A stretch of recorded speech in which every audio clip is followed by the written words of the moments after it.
శివుడు లేని వేళ పార్వతమ్మ సిన్నబోయేనే శివుని బొమ్మ మూడు కన్నుల వాడి ముద్దుల గుమ్మ పువ్వులతో పూజల్ని పొందేనమ్మా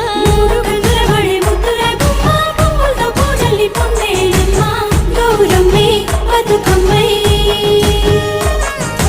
ఎత్తుకొని వచ్చనే నెత్తిపై మేఘాలు ఏడేడు సంద్రాల ఎదరు పొంగిన నీళ్లు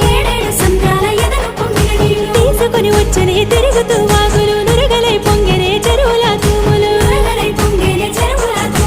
ఉత్తరం దక్షిణం నువ్వెక్కిపోతుంటే తంగేడు బొమ్మలు బంగారమై చూస్తే